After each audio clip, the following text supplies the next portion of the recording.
엄마의 목소리가 전화기 너머에서 떨리고 있었다. 지은아, 엄마야. 8년 만에. 미안해. 이제 화해할 수 있을까? 나는 웃었다. 아니, 웃는 척했다. 손에 쥔 그 오래된 편지, 엄마가 나를 버리고 떠난 그날 쓴 마지막 말 너는 내 인생의 짐이야를 앞에 펼쳐놓고. 화해. 엄마, 그게 무슨 소리예요? 당신이 날 버린 그날부터 내 인생은 이미 끝났어요. 그리고 나는 버튼을 눌렀다. 녹음된 소리가 흘러나왔다. 엄마의 울음소리, 그날 병원 복도에서 내게 외친 절규. 이 아이는 내 미래를 망칠 거야. 8년 전 암 투병 중인 나를 홀로 남겨두고 도망친 그 목소리. 이제 당신 차례예요, 엄마. 내 고통을 느껴보세요. 전화가 끊어지는 소리가 메아리 쳤다. 나는 창밖 서울에 번쩍이는 불빛을 보며 속으로 중얼거렸다. 이건 시작일 뿐이야. 복수는 천천히, 깊게 파고들어야 해. 그날 엄마의 전화가 울린 순간 내 심장은 이미 죽은 지 오래였다. 8년 동안의 침묵이 깨진 그 소리는 오히려 나를 더 차갑게 만들었다. 나는 지은 28살. 서울의 번잡한 강남거리 한복판에서 작은 카페를 운영하는 평범한 여자. 적어도 겉으로는 그랬다. 하지만 내 안에는 그날의 상처가 여전히 피를 흘리고 있었다. 엄마가 나를 버린 날, 나는 겨우 20살이었다. 암 진단을 받은 지 한 달 만에 그녀는 내 손을 뿌리치고 사라졌다. 너 때문에 내 삶이 엉망이 됐어. 이제 그만해. 그 말은 칼날처럼 내 가슴을 파고들었다. 전화를 끊은 후 나는 카페의 문을 잠그고 뒤편 창고로 들어갔다. 그곳에 내 기억의 상자가 있었다. 먼지 쌓인 나무 상자 안에는 엄마의 편지, 사진, 그리고 그녀가 남긴 빗장부가 들어 있었다. 엄마는 사업가였다. 작은 의류 회사에서 시작해 한때 서울 패션계에서 이름을 날리던 여자. 하지만 내 병이 그녀의 야망을 짓눌렀다. 치료비로 회사가 무너지기 시작하자 그녀는 나를 탓했다. 내가 건강했다면 우리가 지금쯤 부자일 텐데 그 말은 매일 밤 내 꿈에 나왔다. 나는 상자에서 편지를 꺼냈다. 잉크가 번진 글씨가 눈에 들어왔다. 지은아, 엄마는 떠날게. 너 혼자서도 잘할 수 있을 거야? 미안. 그 한마디로 모든 게 용서될 줄 알았나? 나는 편지를 구겨서 쓰레기통에 던졌다. 아니, 잠깐. 이건 아직 필요해. 복수의 첫 번째 무기다. 다음 날 아침, 나는 엄마의 소셜미디어를 뒤졌다. 8년 만에 그녀를 검색한 건 처음이었다. 페이스북, 인스타그램, 심지어 카카오톡 프로필까지. 엄마는 이제 50대 중반, 여전히 화려한 옷차림으로 사진을 올리고 있었다. 새로운 시작. 제주에서 제2의 삶을 살아요, 제주. 그녀는 서울을 떠나 제주로 내려갔단 말인가? 사진 속 그녀의 미소는 내 기억 속 그 차가운 얼굴과 전혀 달랐다. 옆에 서 있는 남자, 새 남편인가? 댓글에는 언니, 너무 행복해 보여요. 축하해요. 이런 말들이 가득했다. 분노가 치밀어 올랐다. 그녀는 어떻게 그럴 수 있지? 나를 버리고 새 삶을 사는 동안 나는 병원과 싸우며 홀로 버텨왔다. 암은 완치됐지만 그 상처는 영원했다. 나는 노트북을 열고 그녀의 프로필을 하나하나 스크린샷했다. 이 모든 게 그녀의 행복한 가면 뒤에 숨겨진 진실을 드러낼 도구가 될 터였다. 카페로 돌아온 오후, 손님 한 명이 들어왔다. 정아, 내 유일한 친구이자 옛날 대학 동기. 그녀는 커피를 주문하며 물었다. 지은아, 요즘 표정 왜 그래? 무슨 일 있었어? 나는 미소 지었다. 아무것도 아니야. 그냥. 옛날 생각이 나서 정아는 눈치채고 더 캐묻지 않았다. 그녀는 알았다. 내 과거를. 대학 시절, 내가 병으로 중퇴할 때 그녀만이 곁에 있어줬다. 언젠가 내 엄마가 후회할 거야의 그녀의 그 말이 오늘날 나를 움직이게 했다. 저녁이 되자 나는 엄마에게 메시지를 보냈다. 전화 감사해요. 하지만 화해는 아직 멀었어요. 당신이 날 버린 이유 제대로 설명해 주세요. 보내기 버튼을 누르는 순간 손가락이 떨렸다. 이건 함정이다. 그녀가 답하면 나는 그녀의 약점을 파헤칠 거야. 그녀의 새 삶, 그 남자, 제주에서의 사업. 모든 게 무너지게 할 테다. 그날 밤 잠이 오지 않았다. 창밖으로 보이는 한강의 불빛이 내 마음처럼 흔들렸다. 복수는 달콤할까? 아니, 아마 쓰울 거야. 하지만 그 스품이 나를 살게 할 유일한 이유였다. 엄마, 당신이 시작한 전쟁이야. 이제 내가 끝낼 차례. 며칠 후 엄마의 답장이 왔다. 지은아, 만나서 이야기할래? 제주로 와. 엄마가 비행기 표 사줄게. 제주. 웃기지 마. 나는 서울에 머무르며 그녀를 끌어들일 거야. 나는 검색을 시작했다. 제주에서 서울로 오는 그녀의 흔적. 비행기 예약, 호텔, 심지어 그녀의 새 남편에 대한 정보까지. 그는 유명한 부동산 개발자였다. 이름은 박민준. 그의 회사는 제주 리조트 프로젝트로 뜨고 있었다. 약점은? 나는 더 깊이 파고들었다. 정아와의 대화에서 힌트를 얻었다. 지은아, 내 엄마가 제주에서 뭐 해? 패션숍 차렸대. 패션숍. 엄마의 옛 사업. 하지만 이번엔 내 이름으로? 아니, 그녀는 내 과거를 숨겼을 거야. 나는 가짜 계정을 만들어 그녀의 가게 리뷰를 봤다. 디자인이 예쁘네요. 가족처럼 따뜻한 분위기, 가족. 그 단어가 역겹게 느껴졌다. 나는 계획을 세웠다. 첫 번째 단계, 그녀를 서울로 유인. 좋아요, 만나요. 하지만 제주가 아니라 서울에서.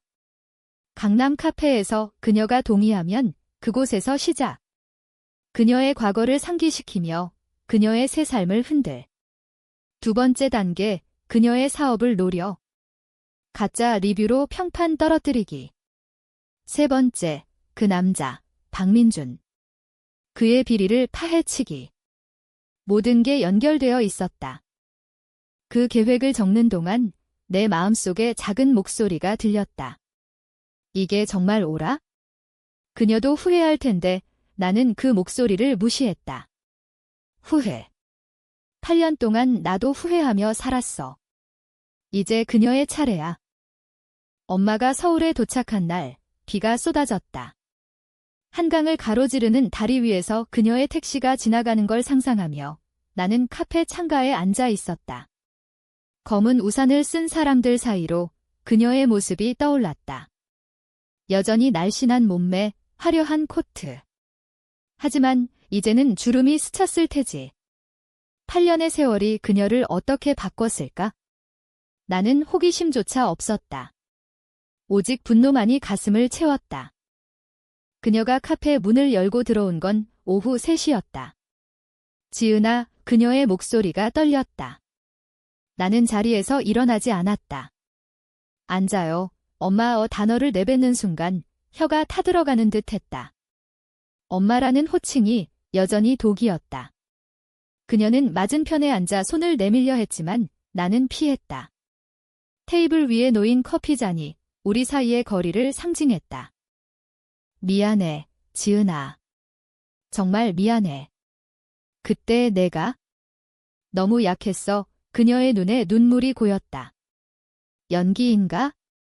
나는 속으로 비웃었다. 약했어요. 그건 약함이 아니에요. 선택이었어요. 당신은 나를 선택하지 않았어요.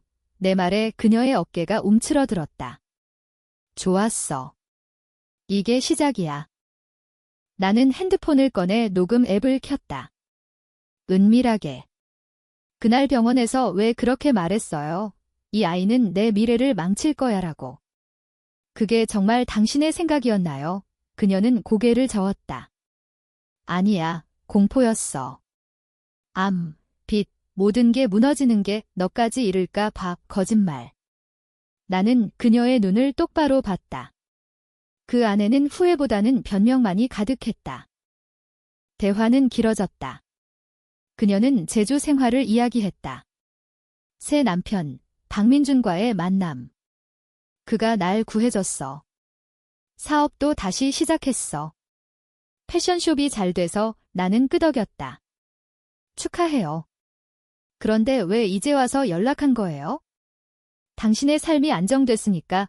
그녀의 얼굴이 창백해졌다. 그게 아니야. 내 소식을 들었어. 카페 잘 된다고. 엄마가 자랑스러워. 자랑스럽다. 웃음이 터질 뻔했다. 나는 주머니 속 편지를 만지작거렸다. 엄마, 이거 기억하세요. 나는 편지를 테이블에 펼쳤다. 그녀의 눈이 커졌다. 그건. 네, 당신이 날 버린 날 쓴 거예요. 너는 내 인생의 짐이야. 읽어보세요. 그녀는 손을 뻗었지만 만지지 못했다. 눈물이 주르륵 흘렀다. 태워버려. 제발. 나는 편지를 다시 주머니에 넣었다. 아니요. 이건 내 보물이에요.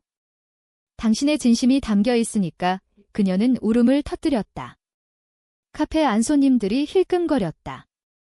나는 차분하게 말했다. 오늘은 여기까지. 다음에 또 만나요. 그녀가 떠난 후 나는 녹음 파일을 들었다. 그녀의 울음소리가 내 승리의 증거였다. 집으로 돌아와 나는 박민준에 대해 더 조사했다. 그의 회사, 제주 리버티 개발. 온라인 뉴스에 따르면 최근 환경단체로부터 비판을 받고 있었다. 불법 매립, 지역 주민 이주 강요. 약점이다. 나는 익명 계정을 만들어 포럼에 글을 올렸다. 제주 리버티, 진실을 아세요? 박민준의 더러운 비밀 첨부한 건 가짜 문서가 아니었다. 실제로 유출된 이메일, 내가 해커 친구에게 부탁해 얻은 거였다. 정아의 도움으로. 정아는 그날 저녁 카페에 와서 물었다. 지은아, 무슨 짓 한 거야? 내 표정이 무서워. 나는 솔직히 말했다. 엄마를 무너뜨릴 거야. 그녀가 날 무너뜨린 것처럼 정아는 한숨을 쉬었다. 복수는 너도 상처받아. 그만해. 하지만 나는 듣지 않았다. 상처. 이미 다 치유됐어. 아니, 복수로 치유될 거야? 다음 날 뉴스가 터졌다. 제주 리버티 프로젝트 중단 소식. 박민준의 이름이 실렸다. 엄마의 패션숍은 그와 연계되어 있었다. 자금줄이 끊기면 그녀의 새 삶이 흔들릴 테지. 엄마에게서 메시지가 왔다.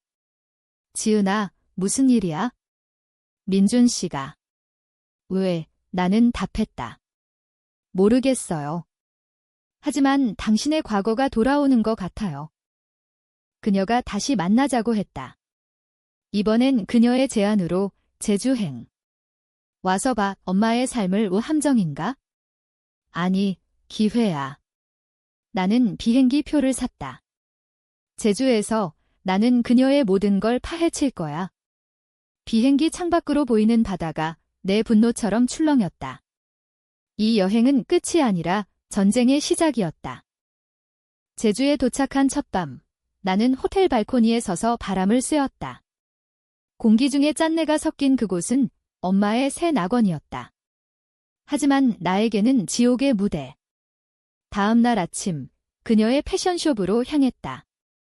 작은 상점, 창가에 걸린 드레스들이 바람에 흔들렸다. 엄마는 문 앞에서 기다리고 있었다. 왔어. 들어와. 가게 안은 따뜻했다. 커피 향과 옷감 냄새. 하지만 그 안에 그녀는 불안해 보였다. 민준 씨 프로젝트가 취소됐어. 자금이 끊겨서 가게도 위기야. 나는 무심코 물었다. 그게 왜? 당신의 사업이잖아요. 그녀는 한숨을 쉬었다. 민준 씨가 투자했어. 이제 어떻게 하지?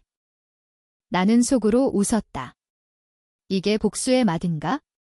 엄마, 당신이 날 버렸을 때 나도 그렇게 느꼈어요. 어떻게 하지? 그녀의 눈에 다시 눈물이 고였다. 지은아, 그건 잊어줘. 엄마가 잘못했어, 잊어? 불가능해. 나는 가게를 둘러보며 물었다. 이 가게 이름, 왜 지은 패션이에요? 그녀는 당황했다. 그냥 내 이름을 빌린 거야? 후회해서. 후회.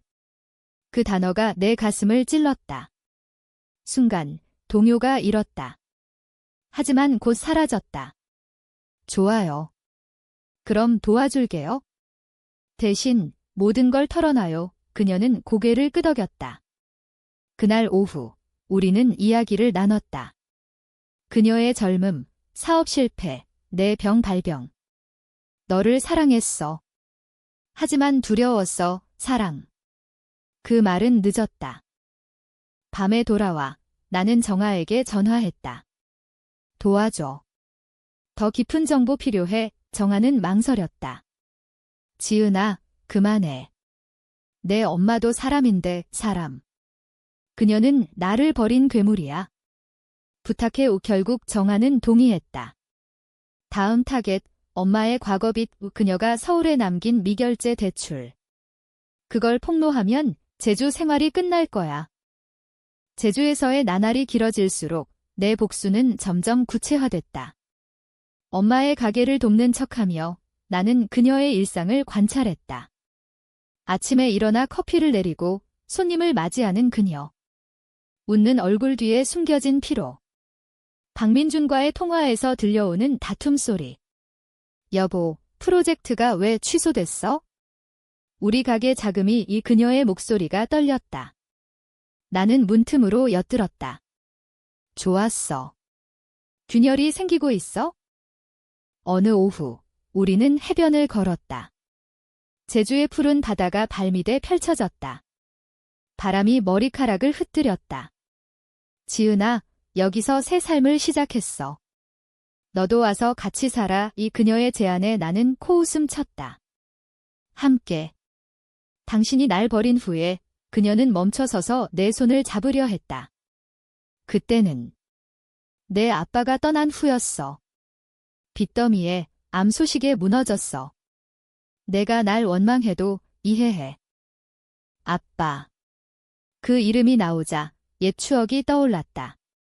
아빠는 내가 10살 때 교통사고로 죽었다. 엄마와 나는 홀로 남아 버텼다. 하지만 그녀는 사업에 매달리며 나를 소홀히 했다.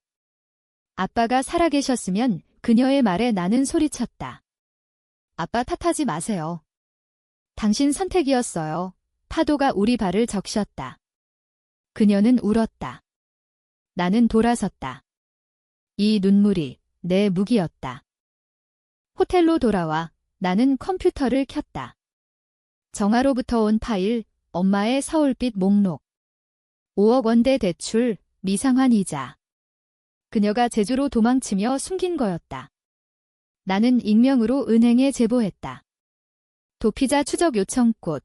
그녀의 계좌가 동결될 터 다음 날 그녀의 전화가 왔다. 지은아, 은행에서 연락 왔어. 계좌가.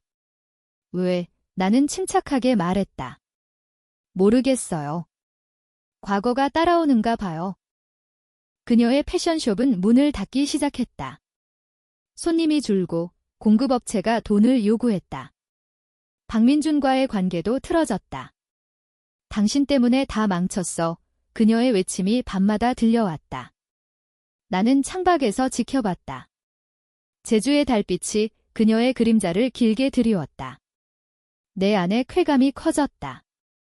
하지만 동시에 빈틈이 생겼다. 밤에 꿈을 꿨다. 어린 내가 병원 침대에서 울고 엄마가 문을 닫는 꿈 깨어나 땀에 흠뻑 젖었다. 이게 정말 원하는 거야? 다음 주 박민준이 제주에 왔다. 그는 40대 후반 매력적인 남자였다. 검은 슈트에 시계가 번쩍였다. 엄마의 집에서 만난 우리는 어색한 식사를 했다. 지은 씨, 오랜만이네요. 어머니께서 많이 말씀하셨어요. 나는 미소 지었다. 네, 제 이야기요? 버림받은 딸에 대해 그의 눈썹이 꿈틀거렸다. 엄마가 당황하며 말했다. 지은아, 그만해. 식사 후 나는 그를 따라 나왔다. 박 선생님, 어머니 사업 도와주신 거 감사해요. 그런데 프로젝트 문제 해결됐나요? 그는 웃었다. 그건 오해예요. 곧 재개될 거예요. 거짓말. 나는 주머니 속 USB를 쥐었다. 그의 비리 증거, 뇌물수수 이메일. 이거 보세요. 나는 그에게 보여줬다. 그의 얼굴이 굳었다. 이게 어디서? 중요한 건 아니에요. 어머니를 위해 조용히 해결해 주세요. 그는 동의했다.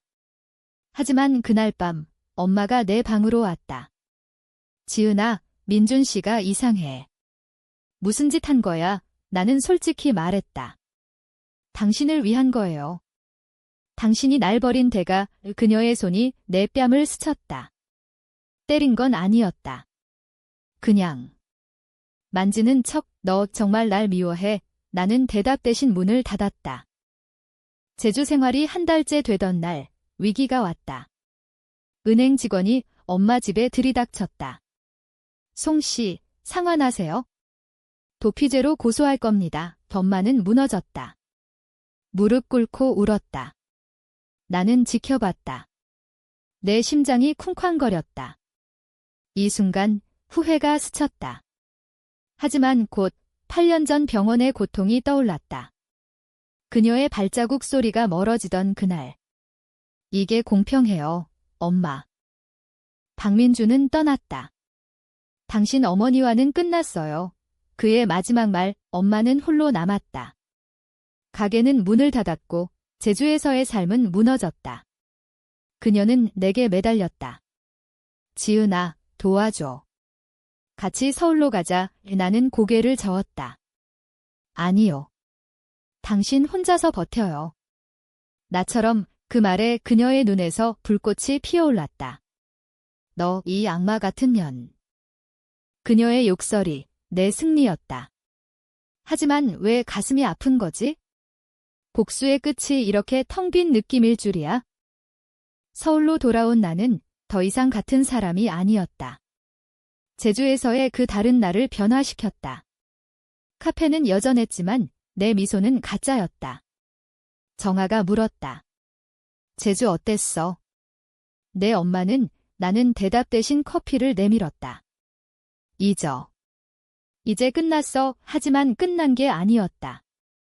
엄마의 메시지가 매일 왔다. 지은아, 제발. 엄마가 잘못했어. 돌아와. 무시했다. 블록할 수도 있었지만 그 고통을 지켜보는 게 더 달콤했다. 어느 날 우연히 엄마를 봤다. 서울역 근처 비를 피하며 서 있는 그녀. 짐 가방을 들고 얼굴은 초췌했다. 제주에서 쫓겨난 모양이었다. 나는 멀리서 지켜봤다. 그녀가 택시를 타려 하자 나는 다가갔다. 엄마, 그녀가 돌아봤다. 눈에 희망이 스쳤다. 지은아. 어떻게? 우연이에요. 가요. 어디로? 그녀를 카페로 데려갔다. 비에 젖은 그녀를 보며 동정심이 들었다. 아니, 그건 약함이다. 제주에서 쫓겨났어요. 빚 때문에 그녀는 고개를 끄덕였다. 민준 씨가 모든 걸 빼앗았어. 가게도, 집도. 나는 물었다. 내가 도와준 게 아니에요. 그녀의 눈이 날카로워졌다. 너 그랬구나? 왜? 왜 엄마를 이렇게 만들어? 나는 웃었다. 당신이 날 만든 거예요. 8년 전 병원에서 그녀는 테이블을 치며 소리쳤다. 그건 실수였어. 사랑했어, 사랑. 그 단어가 메스꺼웠다. 증명하세요. 지금 당장. 그녀는 당황했다. 어떻게? 모든 걸 포기하세요? 재주, 사업, 과거. 나와 함께 살면서 속죄하세요. 그녀는 동의했다. 그렇게 엄마가 내 삶에 들어왔다. 작은 원룸에 같이 살기 시작했다.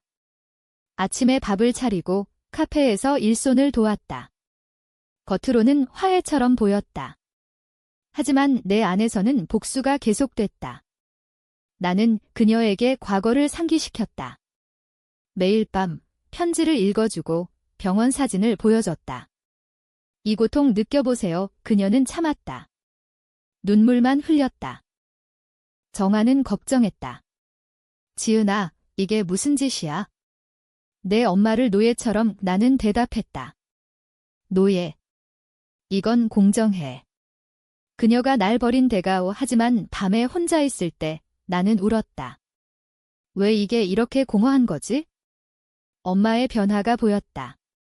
그녀는 늙어갔다. 주름이 깊어지고 미소가 사라졌다. 지은아, 용서해줄래? 그녀의 속삭임에 나는 돌아누웠다. 한 달 후, 엄마의 건강이 나빠졌다. 기침이 심해지고 피를 토했다. 병원에서 진단, 폐암 초기. 아이러니했다. 그녀가 날 버린 이유가 이제 그녀를 덮쳤다. 엄마, 치료받아요. 나는 말했다. 하지만 속으로는 생각했다. 이게 운명인가? 그녀는 울었다. 내가 저주한 거야? 내 복수 때문에 나는 부정했다. 아니에요. 당신 탓이에요. 치료비를 대기 위해 나는 카페를 팔아야 했다. 정아가 도왔다. 지은아, 그만해. 이건 너무 멀리 갔어. 하지만 나는 멈추지 않았다. 엄마의 병실에서 나는 그녀의 손을 잡았다. 이제 후회하세요. 그녀는 속삭였다. 항상 후회했어. 하지만 이제. 사랑해. 그 말에 내 눈물이 떨어졌다. 사랑. 너무 늦었어.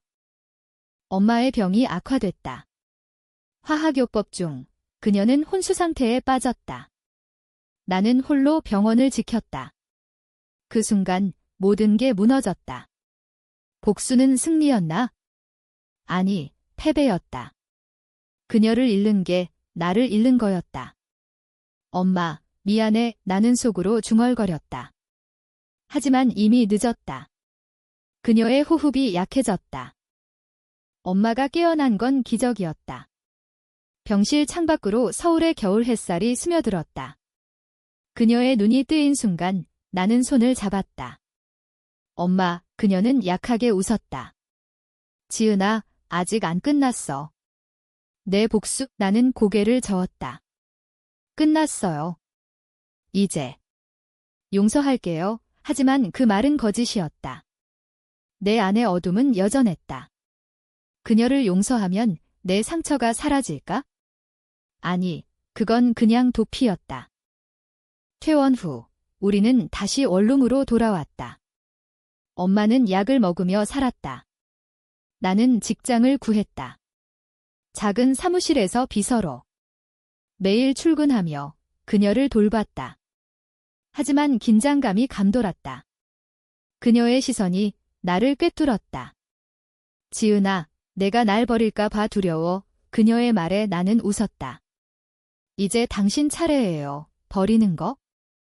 어느 날 과거가 다시 나타났다. 박민준의 연락. 송씨 어머님, 오랜만입니다. 사업 제안이 있어요. 엄마는 동요했다. 민준 씨. 아직도 나는 전화를 빼앗았다. 오지 마세요. 끝났어요. 하지만 그는 포기하지 않았다. 호텔에서 만나자고 했다. 엄마를 유혹하려는 속셈. 나는 따라갔다. 비밀리에. 호텔 로비에서 그는 기다리고 있었다. 지은 씨, 어머님 건강은? 나는 차갑게 말했다. 당신 탓으로 아프셨어요. 그는 웃었다. 그 프로젝트 다시 시작됐어요. 어머님과 함께하면 나는 USB를 내밀었다. 이 비리 세상에 알릴까요? 그는 굳었다. 협박이야. 내 어머니 건드리지 마세요. 그날 밤 엄마에게 말했다. 민준 씨가 왔어요. 당신을 데려가려 해. 그녀는 충격받았다. 왜? 이제 날 버릴 거야. 나는 고개를 저었다. 아니에요. 내가 지킬게요. 그 순간 우리 사이에 작은 신뢰가 생겼다. 하지만 그것은 취약했다. 내 복수의 잔재가 여전히 불신을 키웠다. 봄이 왔다. 엄마의 건강이 회복되기 시작했다. 우리는 한강공원을 걸었다. 벚꽃이 흩날렸다. 지은아, 고마워. 내가 아니었으면 그녀의 말에 나는 멈췄다. 엄마, 나도. 미안해요. 제주에서 너무했어요. 그녀는 내 손을 잡았다. 우리 새로 시작하자. 그 말에 눈물이 흘렀다. 진심인가? 하지만 운명은 잔인했다. 엄마의 암이 재발했다. 삼킵 의사는 말했다. 늦었어요. 6개월. 그녀는 담담했다. 지은아, 후회 없어. 너와 함께라서 나는 무너졌다. 병실에서 울었다. 왜 이제야? 그녀는 속삭였다. 내 복수가 날 깨우쳤어. 고마워. 그 후 나는 모든 걸 포기했다. 카페, 직장, 복수. 엄마를 위해 시간을 썼다. 여행을 갔다. 제주로 다시. 이번엔 해변에서 웃었다. 여기서 새 삶 시작하자. 하지만 그녀는 약해졌다. 마지막 날, 병실에서 그녀는 말했다. 지은아, 사랑해. 버리지 마. 내 자신을. 그녀의 손이 차가워졌다. 엄마의 장례식은 조용했다. 정아만이 왔다. 지은아, 이제 쉬어. 나는 무덤 앞에 서서 울었다. 복수는 무엇이었나? 그녀를 잃었고 나도 잃었다. 엄마가 떠난 후 세상이 텅 비었다. 서울의 여름 더위가 나를 압도했다. 나는 원룸을 비우고 카페로 돌아갔다. 하지만 손님 얼굴이 보이지 않았다. 모든 게 회색빛이었다. 정아가 말했다. 지은아, 여행가. 마음 추스려. 나는 제주로 갔다. 엄마의 옛가게 자리에 서서 바람을 느꼈다. 엄마, 미안해. 용서받았나? 제주에서 한 달을 보냈다. 바다를 보며 생각했다. 복수의 끝은 공허였다. 하지만 그 안에서 작은 깨달음이 왔다. 상처는 치유되지 않는다. 공유할 뿐. 나는 일기를 썼다. 엄마와의 이야기. 출판을 고려했다. 버림받은 딸의 복수. 제목처럼 솔직하게. 서울로 돌아와 책을 냈다. 베스트셀러가 됐다. 인터뷰에서 물었다. 후회하세요? 나는 말했다. 네, 하지만 그 후회로 살게요.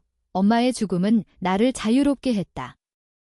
이제 나는 용서의 길을 걷는다. 과거를 안고. 어느 가을날 박민준을 만났다. 카페에서.